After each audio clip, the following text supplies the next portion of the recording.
So, chapter 135 is here, and I'm pretty sure it's gonna be the final chapter of the year. This chapter itself is pretty interesting because we mainly got Aqua and Gotanda talking about certain things, particularly about Ruby and Kana. Of course, the big question is whether or not Aqua knows what's going on with those two, and what he thinks. Thankfully, some of that is answered in this chapter. The chapter actually starts with Aqua talking with Gotanda. Seems like they're at Gotanda's place. It's been a while since we've been there, I think. But Aqua asks Gotanda if he thinks Ai was sad because she was abandoned by her teammates. Gotanda is a bit confused hearing that question come from Aqua, and he asks if this is about tomorrow's shoot, specifically the one where Nino says some stuff about Ai. To be honest, I didn't expect it, but it's kinda cool, while also a bit sad that we're getting that scene now. Aqua also confirms that scene has something to do with this question. What's also interesting is that Aqua reveals that Ruby actually asked him if their mother cried when things got tough. Seems like after last chapter, Ruby wanted to know if her idea of Ai crying was right. Gotanda asks Aqua what he thinks. Did Ai cry? Well, Aqua actually believes Ai never cried. He's like the opposite of Ruby. To him, Ai was always carefree, avoiding serious conversations and stuff. He can at least say he's never seen Ai cry once, which is fair. Aqua then asks the director how he'd interpret Ai's character. Gotanda honestly doesn't really know. He ain't some mental counselor or whatever. All Gotanda's been doing is basically listen to events that happened, so even if the actors don't play out the events exactly as they happened, it can still be a cohesive story. But if Gotanda feels it's too different, then he'll stop them.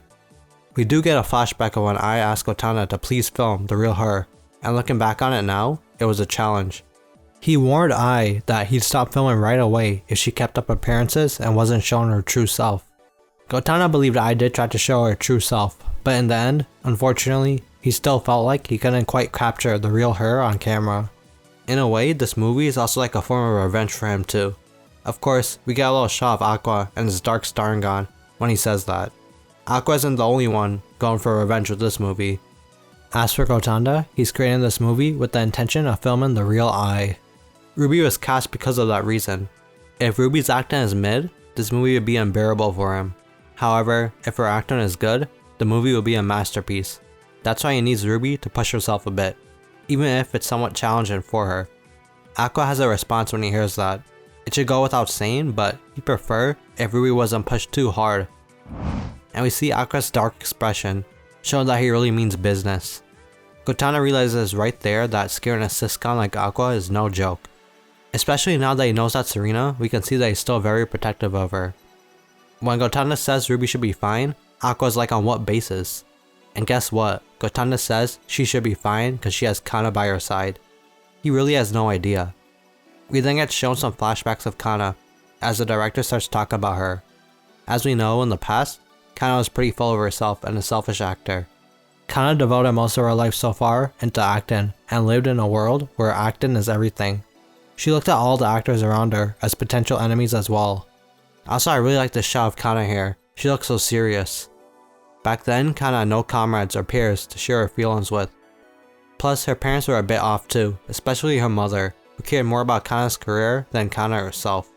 She was happy when Kid Kana was doing well, and then changed when things weren't going well. Aqua then asked if Gotanda actually wanted to give Kana a reality check back then. This is something I want to know as well. Gotanda's true intentions from back then with his own words. Of course, he does confirm that was part of it. He did want to give her a reality check, but he also wanted Aqua to become her friend. He knew it must have been very lonely for someone like Kana back then, especially with that personality. She probably couldn't find many friends who shared similar values. It's cool because when Gotanda finally saw Biko Manchi hanging out together, he felt relieved for Kana.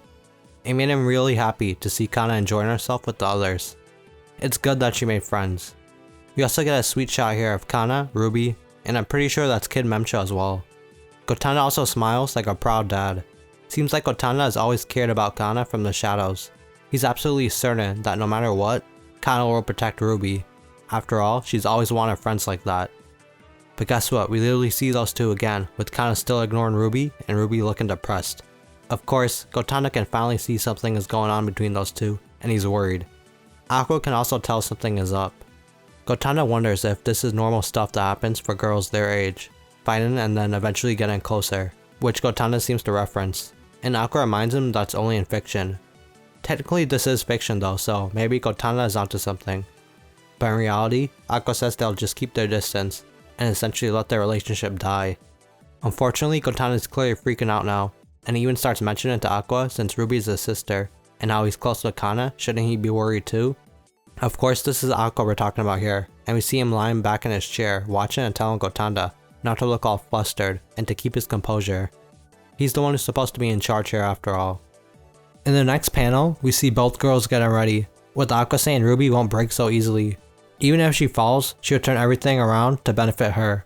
As for Kana, she isn't a kid anymore either. She's grown up to be an actor who can see the bigger picture. Then on the last page, we see both of the girls in their costumes, with Aqua saying to just trust them. They're already quite splendid if you ask him. And that's where the last chapter of the year ends, with Aqua displaying his confidence in both of the girls. Even though next year will probably start off with Kana vs Ruby in the Nino scene. Overall, I liked how we got another perspective on the situation in this chapter. Seems like Aqua might not have known the situation until now, but he seems confident the girls will be alright. The next scene they're gonna film, which is Nino having some words with Ai apparently, will be pivotal to the success of the movie. It'll show us if Kana's sacrifice was enough for Ruby to understand Ai and knock that scene out of the park. My prediction is that Ruby will act just like Nino said Ai acted, and she'll be carefree when they do the scene for the movie. But what do y'all think? Should Aqua actually be worried about the girls, and how will Ruby act out the scene between Ai and Nino? Let me know in the comments, and thank you for watching my chapter reviews this year. It was a great year for the Oshi manga, and hopefully next year will be just as great. But yeah, if you enjoyed this video, please drop a like and subscribe. I got some more Oshi vids here, you can check it out as well. Peace.